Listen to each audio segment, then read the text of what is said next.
नमस्कार, आप देख रहे हैं लाइव इंडिया न्यूज। मैं हूं आपके साथ सनी कुमार।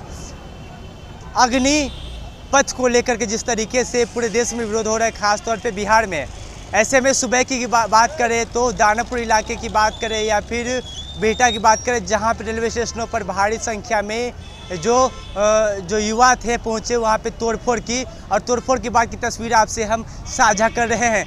जैसा कि आप तस्वीरों के माध्यम से देख रहे हैं कि जिस दौरान कई सारे चीज़ों को तोड़ दिया गया है युवाओं की तरफ से। ऐसे में राजधानी पटना के डाक बंगला चौराहे की तस्वीर दिखा रही है, जहाँ पे कुछ देर पहले जाप के सुप्रीमो पप्पू यादव पहुँचे थे और उनके आने के बाद से यहाँ पे टायर जलाया गया, विरोध किया गया अग्नि पथ को लेकर के। ऐसे में जाहिर तौर पे अग्निपथ स्कीम के तहत क्या कुछ फ़ायदे हैं तो क्या कुछ नुकसान है, तमाम चीज़ों को लेकर जो है जानकारियाँ जो है धीरे धीरे सामने आ रही है। हालांकि सरकार ने अपना पक्ष रख दिया है और जो विपक्षी दल के नेता वह भी अपना पक्ष रखते हुए नजर आ रहे हैं। लेकिन पप्पू यादव का क्या कुछ मानना है, साथ ही साथ जाम के तमाम नेताओं का क्या कुछ मानना है इस पूरी घटना को लेकर के, इस अग्नि पथ को लेकर के, आए पहले आपको सुनाते हैं। ये जो पूरा देश आज लहक रहा है, आपकी पॉलिसी क्या है?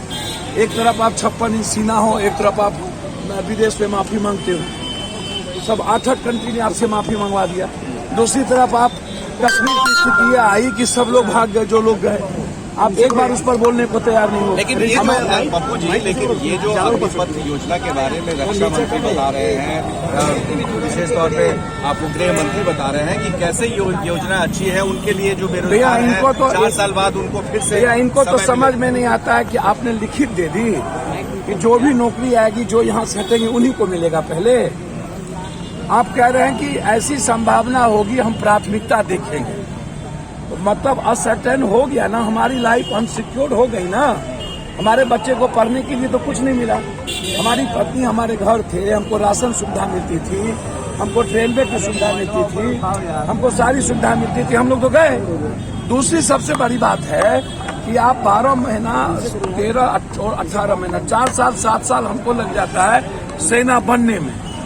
हम क्या करना, हमको जज्बात के साथ खेलना, वहां जाना, और 4 साल हमें हमको क्या होगा, हमको जरा बताइए, हमको क्या होगा, आप हमको जरा बता दीजिए। तो जो परिस्थिति है इसमें इसको समझने का प्रयास कीजिए। सरकार कर रहे हैं, लेकिन यहाँ पर जिस तरह से उग्र प्रदर्शन हो रहा है, हिंसा है, एक बात समझिए, ये हिंसा सही नहीं है, लेकिन मंडल कमंडल में हिंसा था, मंदिर मस्जिद में, आरक्षण में, जाट आंदोलन में, स्वर्ण आरक्षण में, पिछड़ा आरक्षण में, आप कोई भी आज देख लीजिए, इन लोगों ने क्या क्या हिंसा इस कंट्री में नहीं किया है। हिंसा पैदा तो ये लोग करते हैं ना, जो रुपया को दौड़ के नीचे ले जाते हैं, जो रोजगार नहीं देते हैं। 2020-21-22 में तो सेना की मांग ही नहीं हुई, किसी भी कीमत पर नहीं मिली, ये कहाँ गए थे? अब आप 10.5 लाख, तो आप इनसे जरा सा पूछिए कि 8 साल में 16 करोड़ रोजगार कहाँ गए। एक GST, नोटबंदी, सब कुछ को इन्होंने जुमला कहा, इसको भी ये जुमला बना दिए और 2024 में आके जुमला बना रहे हैं। आपको लगता है कि पेंशन जो नेताओं को मिल रहा है, विधायकों को, MP MLA को, वो रोकना चाहिए, इनको देना चाहिए? सर, किसी भी कीमत पर यदि आप सुरक्षा के सवाल पर आए थे और 1 pension, 1 rank, 1 election, 1 education, 1 health and 1 nation की बात कर रहे थे, आप काफी कर रहे थे। अब तो पूरा देश संविदा और नियोजित नहीं चाहता है, तो आप संविदा और नियोजित पर आप क्या पूछेगा, कौन शिक्षक है? देश के करोड़ों नौजवान आज सड़क पर इसलिए है कि उनके भविष्य को अंधेरे गुफा में ले जाया जा रहा है। अपने भविष्य के साथ हो रहे खिलवाड़ के खिलाफ में आज गुस्साए नौजवान सड़कों पे हैं। हमारी पार्टी भी करोड़ों बेरोजगार नौजवानों के साथ है। हम लोग अग्निपथ योजना के विरोध में हैं और जब तक इस योजना को वापस नहीं लिया जाएगा तब तक हम लोग नौजवानों के साथ हैं। हमारी पार्टी जन अधिकार पार्टी और हमारे नेता माननीय राजेश रंजन पप्पू यादव उन करोड़ों नौजवानों के साथ है। ये योजना जब तक वापस नहीं ली जाएगी तब तक हम लोग 4 साल में युवा को ये भूतपूर्व बना देंगे। 4 साल में युवा जो उसके बाद बेरोजगार हो जाएगा।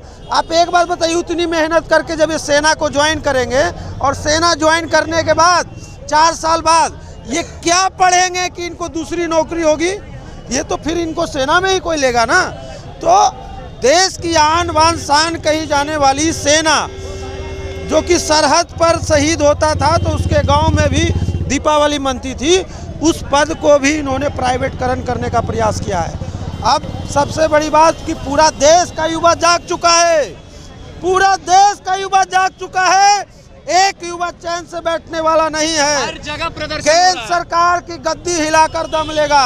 और सबसे बड़ी बात कि हम लोग उन्हीं युवा के समर्थन में आए हैं जो बेरोजगार हैं, जो अपने आप को वोट देकर ठगा महसूस कर रहे हैं, उनके साथ हैं। और यदि अग्निपथ योजना वापस नहीं ली जाती है केंद्र सरकार द्वारा, माननीय रक्षा मंत्री द्वारा, तो हम लोग का आंदोलन बड़े स्तर पर होगा, उग्र होगा। आपने सुना अग्निपथ को लेकर के क्या कुछ प्रतिक्रिया है जाप सुप्रीमो पप्पू यादव की।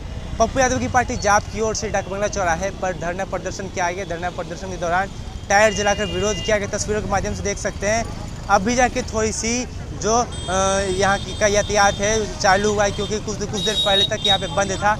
और ऐसे में पप्पू यादव ने साफ तौर पर कह दिया है कि नियोजन की तरीके से अब सेना में भर्ती करेंगे। भर्ती करने के बाद जब यही युवा लौटेंगे तो क्या करेंगे। तमाम तरह के सवाल जिसको लेकर पप्पू यादव ने सवाल खड़े किए हैं। लेकिन पूरे बिहार में खास तौर पे करीब 23 जिलों में इसका विरोध देखने को मिला। विरोध के साथ ही पप्पू यादव ने क्या कुछ कहा आपने साफ तौर पर सुना है। और युवा दूसरी ओर सड़कों पे तोड़फोड़ कर रहे हैं और सरकारी संपत्ति को काफ़ी हद तक नुकसान पहुंचा चुके हैं और पहुंचाने के लिए आतुर भी हैं। हालांकि पुलिस के सब कुछ कंट्रोल करने लगी हुई, स्थिति को कंट्रोल करने में लगी हुई सरकार की ओर से भी इस पूरे मामले को लेकर इस यथास्थिति बनाए रखने के लिए अपील कर रही युवाओं से। और कहा जा रहा है कि कुछ भी खराब नहीं है, यह जो अग्निपथ है यह आपके हित में समझाने की कोशिश में लगातार जो भी है जो सरकार के मंत्री हैं कहीं ना कहीं बातचीत करने में जुटे हुए हैं। तो आप इसी तमाम खबरों के लिए बने रहे हमारे साथ और आप देखते रहे लाइव इंडिया।